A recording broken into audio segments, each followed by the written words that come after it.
We are usually pretty positive on this channel. I love to praise games, and when I do a gaming list, it's usually so I can highlight some great games that I think you should play.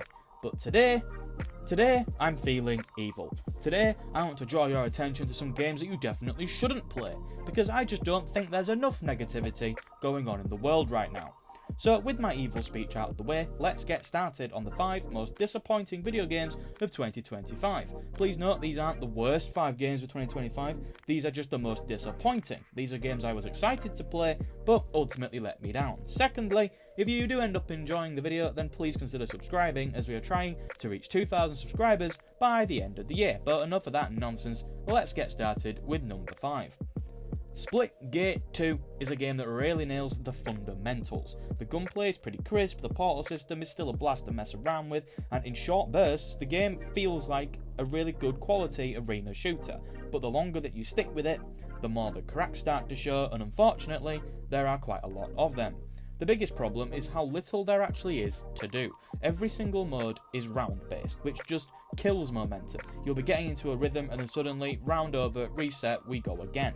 It's fine for certain game modes, such as the Firecracker game mode, which is basically search and destroy. That, of course, should be round based. But in Splitgate 2, everything is round based, even domination. Why is domination round based? It's such a really strange decision, because if you get off to a bad start, you don't have enough time to then come back. It's ridiculous. It makes the game feel far too stop-starty and sluggish, and then there's the Battle Royale mode, which, you may think it sounds great on paper, but it's one of the most boring additions to the game. It completely lacks the pace and energy that makes core Splitgate fun. You spend more time wandering around than actually fighting. The portals barely factor into it at all. It just feels like they added it on because they felt like it had to. It doesn't fit the game at all, but hey, make FPS great again, right? Progression is another sore spot. The battle pass is just boring, and it launched with a bunch of bugs that locked some of us out of even earning the XP. Even once those bugs were patched, the rewards just aren't interesting enough to chase. And then there's the store, one of the worst examples of overpriced microtransactions I've seen all year. Skins cost an absurd amount of money. It got so bad that they actually had to adjust the pricing because of the backlash. At its core, Splitgate 2 does feel good to play for a few games at a time. The portal mechanic still makes for some really cool moments, even if I don't think it's utilised as well as it was in the first game. But outside of the gameplay loop, there's just not enough holding it together.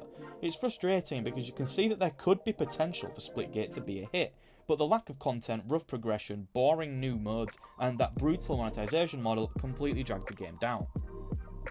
Avowed kicks off like it's going to be something special. The world has a distinct feel, with some pretty strong art direction and a nice blend of classic fantasy and weird magical elements. The first few hours are pretty damn fun. You're learning new spells, you're unlocking abilities, you're getting a taste of the world and the lore. It feels like the start of a great RPG, but then it just stops building. Around 6 or 7 hours in, it becomes very clear that the systems aren't going anywhere. Combat, while initially enjoyable, doesn't evolve in any meaningful way. You can equip different spells and weapons to change things up a little, but the actual rhythm of fighting stays exactly the same for the entire game.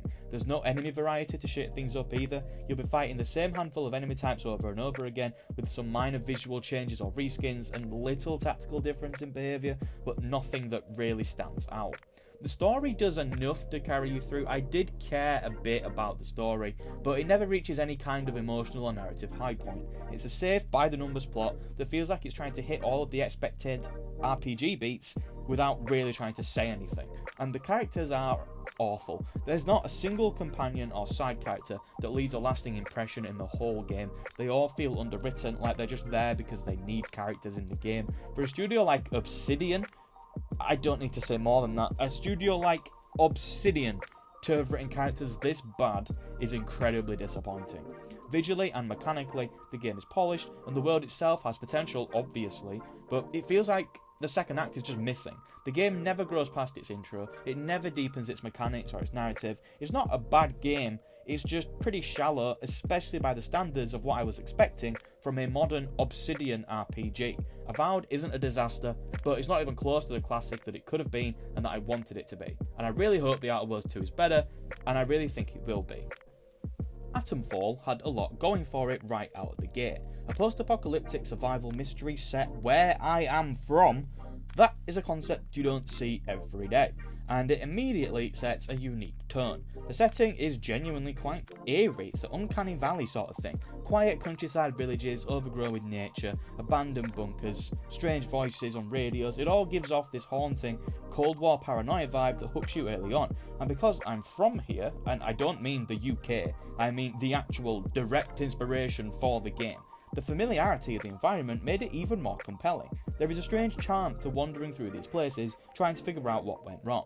But once you settle into the gameplay loop, it does start to fall apart. The core structure is very loose. You're dropped into this world and basically told, go figure it out. There's a bunch of different hub areas and you can travel to pretty much any of them immediately, and you just need to go and figure out how you want to finish the game. You can finish the game in so many different ways, and your job is just to figure out one of the ways to do it and then get it done. And look, this kind of structure isn't a bad thing in theory. There's nothing wrong with games that don't hold your hand and tell you to figure things out yourself. But here, I do think the open-ended design ends up feeling a bit directionless. There's no real momentum to your journey. You move from one objective to the next without a strong narrative thread tying it all together, because the game has to account for you completing all these missions in random orders. And it makes the experience feel oddly hollow, like the pieces are there but they never quite lock into place. Gameplay wise, the game is fine. There's light survival mechanics, scavenging for supplies, managing resources, but they're never really pushed far enough to feel impactful. The combat exists, but it's clunky and it's not the focus. The stealth is really bare bones too. The story also just ends. It's quite interesting the whole way through, but that's because you want the answers and you just don't really get them. Atomfall isn't broken or unplayable, and there are some genuinely strong moments, especially early on when the mystery is fresh, but as it goes on, that early intrigue fades and what's left is a game that constantly feels like it's building towards something bigger, only to never really get there. It's not a complete failure, but it's absolutely a letdown considering how unique and promising that the premise was. Oh boy, Mind's Eye. You will have undoubtedly seen various stuff online about Mind's Eye being the worst game of the year and a complete bug-infested waste of storage space. My playthrough, however, was surprisingly stable, especially compared to what others were reporting at launch. I had no major bugs, I had very few frame rate drops, but even with a completely smooth run, the core experience still felt undercooked. The combat system is one of the most stripped back I've seen in a game like this. There's no melee attacks, there's no throwables, there is barely any depth. You're stuck with basic gunplay, and while it feels generally fine, it is incredibly simple. Every encounter plays out the exact same way. You get behind cover, you peek out, you shoot, you reload, and then you do it again and again and again. There's no real strategy, there's no sort of build variety, and it doesn't scale in any interesting way as the story progresses, although I will say there are quite a lot of cool weapons. That wouldn't be such a deal breaker though if the level design or the mission structure found a way to pick up the slack, but it doesn't. The whole game is surprisingly linear, and not in a focused, narrative heavy kind of way, but in a walk over here, shoot some guys, and then watch the cutscene kind of way. Missions start to feel dated really fast, like something from a last-gen shooter that was trying to look next-gen. You're always waiting for the game to throw something new at you, and it never does. What does hold up, at least for a while, is the story. I don't think it's groundbreaking, but I will have to be honest, I did enjoy the story and the characters in this game.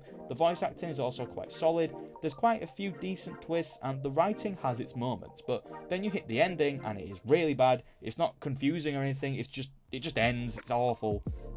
Mind's Eye wasn't broken or offensively bad during my playthrough. I need to really stress that. Apparently this game is an absolute mess, technically, for everybody else on the planet other than me. For me, it was fine in that regard, but it still just lacked weight. The combat's flat, the design is outdated, and the narrative doesn't land the way it should. For a game that presents itself like a big cinematic experience, it plays more like a filler sort of game, and the fact that this was supposed to be a flagship high-budget title makes it all the more frustrating, because I actually think, with maybe an extra year in development, I think this could have actually been a good game. FBC Firebreak is the most disappointing game I've played this year. It's not the worst game I've played this year, but it's the one I was the most disappointed by. But that's mainly because of who made it. This is Remedy. This is the studio behind Control and Alan Wake 2, and Firebreak is set in that same universe. Expectations were high, and unfortunately the game just doesn't come close to meeting them. Right from the start, it just throws you in with almost no onboarding. It's genuinely one of the worst introductions to a game I've seen in a while. There's quite a lot of cool things that the game does, but it doesn't tell you any of it. It just makes you immediately play the game, and it gives you probably the worst level as the first level that you could start the game with. There's no real sense of pacing or setup. You're just instantly confused and you have to figure things out yourself, which is fine, but this just isn't that kind of game. Once you get your bearings, the actual gameplay loop is fine, but it wears thin really fast. The missions are incredibly repetitive, with the same objectives, enemy types, and level layouts showing up over and over again. You go out, you clear the area, you do something mildly intriguing, like clearing up sticky notes, rinse and repeat. The world has that distinct surreal Remedy atmosphere, but it doesn't do much with it. It feels like you're just running errands in a cool looking place. Combat should be the one thing that carries it, because with any game like this, the combat's kind of the main focus, but even that feels flat. The gunplay lacks impact, the abilities aren't all that satisfying to use. They do combine in some pretty interesting ways, and once you figure that out yourself, you can do it, but the game never really demands that of you, because the AI is incredibly predictable. You're given tools that seem like they should open up the combat, but the fights are just too basic for it to matter and even be worth doing. It ends up feeling weightless. There's almost no progression or build variety, and once you've played for a couple of hours, you've actually seen everything the game has to offer. You don't need to play it for plenty more like I did. And worst of all, there is just no replay value. There's no interesting side content, there's no reason to experiment, there's no surprises tucked away. It's repetitive and it's empty. I understand that they are actually planning to make the game better, which is fine. I'm all for making games better once they're out, but I just wish the game that actually did come out was better than the game we got. So those are, in my opinion, the 5 most disappointing games to me of 2025 so far. Remember, these are not the worst 5 games, they're the 5 games that disappointed me the most. What games disappointed you the most this year? Please let me know in the comments, as I am very intrigued by negativity today. I don't enjoy being evil too much, so hopefully next week's video is a more positive one. But if you enjoyed this video more than I enjoyed the games in it, then please consider leaving a like, as it really does help. If you want to see more videos from me, then please consider subscribing. Remember, we're trying to get to 2,000 subscribers by the end of the year. I upload at least 1 video a week, but for now, that is all. Have a nice day, and goodbye.